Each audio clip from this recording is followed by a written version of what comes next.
చిత్తూరు నియోజకవర్గంలో వైసీపీ రాష్ట్ర మాజీ APSRTC vice chairman MC Vijayanandam Reddy విలేకరుల సమావేశం నిర్వహించారు. అధికారంలోకి వచ్చిన తెలుగుదేశం ప్రభుత్వం తమ పార్టీ అభ్యర్థులపై భౌతిక దాడులకు పాల్పడుతుందని, ఇది మంచి పద్ధతి కాదని ఆయన ఆరోపించారు. ప్రజాస్వామ్యంలో గెలుపోటములు సహజమని, వాటిని అనుసరించి ముందుకు పోవాల్సిన బాధ్యత అందరిపైన ఉందని తెలిపారు. కాంగ్రెస్ పార్టీ గెలిచింది. ఏనాడు కూడా ఇటువంటి విధ్వంసం అనేది ఎప్పుడూ జరిగిన ఆనవాళ్లు లేవు. అలాంటిది ఈరోజు అనేక మంది ప్రాపర్టీస్ కాల్చడం జరిగింది, ప్రాపర్టీస్ ధ్వంసం చేయడం జరిగింది.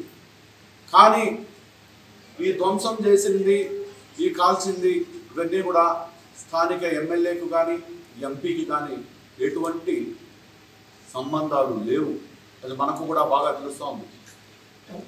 ఒక వ్యక్తి ఉద్దేశపూర్వకంగా, ఒక ప్రణాళికాబద్ధంగా ప్రజలను భయభ్రాంతులకు గురి చేయాలా, తన రౌడీయిజాన్ని పునరావృతం చేయాలా అనే ఒక ఉద్దేశంతో చిత్తూరు ప్రజల్ని భయభ్రాంతులకు గురి చేయాలా అని దినదినచర్యగా రెచ్చిపోతున్నారు. ప్రజాస్వామ్యంలో ఇటువంటి హింసకు ఎక్కడ కూడా తావులేదు. దీన్ని ప్రతి ఒక్కరు కూడా, చిత్తూరు ప్రజలందరూ కూడా దీన్ని గమనించాలని ప్రతి ఒక్కరికి కూడా నేను కోరుకుంటున్నాను. అదేవిధంగా ఈ విషయంలో మీడియా వాళ్ళందరూ కూడా ఈ విషయాన్ని ప్రజలకు తెలియజేయాల్సిన అవసరం ఎంతైనా ఉందనేది కూడా నేను అందరికీ కూడా, మీడియా సోదరులందరికీ కూడా తెలియజేసుకుంటున్నాను. ఎందుకంటే ఈ రాష్ట్రంలోనే ఎక్కడ లేని విధంగా